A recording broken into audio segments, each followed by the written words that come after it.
Microsoft's co-founder Bill Gates publishing a new essay on climate. It's aimed at to deliver a message ahead of COP30, and he's suggesting that the climate community should shift its strategy from temperature and emission targets to the impact on human lives. An exclusive interview on that topic. I also asked him if he is worried about whether we are in an AI bubble. Here's what he had to say.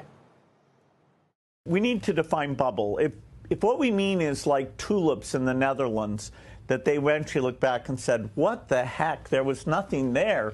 Those were just tulips. No, that's not where we are. If you mean it's like the internet bubble, where in the end something very profound happened, the world was very different, some companies succeeded, but a lot of the companies were kind of Me Too, fell behind, burning capital companies. Absolutely, there are a ton of these investments that will be dead ends. And you look at all of the investments that are being made today by some of the big tech companies, some companies who are not making money on AI yet, but are making massive commitments to chip makers and data centers, and say this math makes sense? The AI is the biggest technical thing ever in my lifetime. I mean, it is so profound, and therefore its influence is hard to overstate. And the economic value, this is basically intelligence, where you can get medical advice, or you can get a tutor, or you can get somebody to help you design drugs. So the value is extremely high. Just like creating the internet ended up being, in net, very, very valuable. But you have a frenzy, and some of these companies will be glad they spent all this money. Some of them, they'll commit to data centers whose electricity is too expensive, Right. that it could be done overseas, or they'll buy a generation of chips and they won't have captured all their value before the next one comes along. But if you want to be a tech company, you don't get to say no.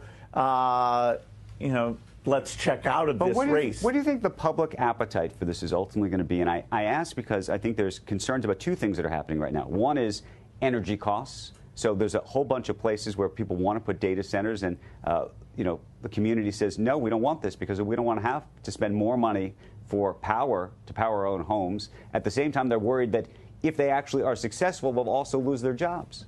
We need to put things like TerraPower nuclear reactors in places where it's very clear that you're not raising the residents' electricity bills because that's being put in there. Historically, nuclear was done in a way that the utility bore a lot of that liability.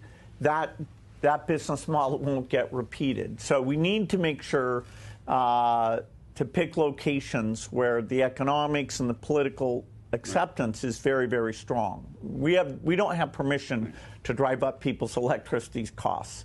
In terms of the jobs, this is going to take some period of time. But yes, although it hasn't been seen in large numbers, over the next several years, there will be some impact on the job market. Nowadays, when you say that, some people are like, oh, how can you,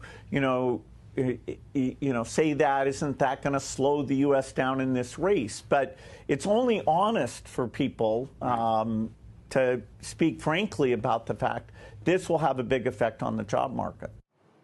And of course, Gates is a longtime capitalist, so I talked to him about the industrial policy coming from the White House, including the U.S. taking stakes in rare earth and chip companies. Here's what he had to say. The government operates best when it's kind of predictable. That is, when what are the tariffs going to be for the next 20 years? Because when you build a factory, so the government shouldn't be changing its policy, every year or every day, because predictability is a very, very important thing. Understanding when the company's helping nascent technology, is it doing that for the good of the country? And and treating companies equally. Yes, I think there's a rush of people to say, wow, maybe that's how to get to the front of the line for government money. But the rules of the game we're playing are pretty unclear right now.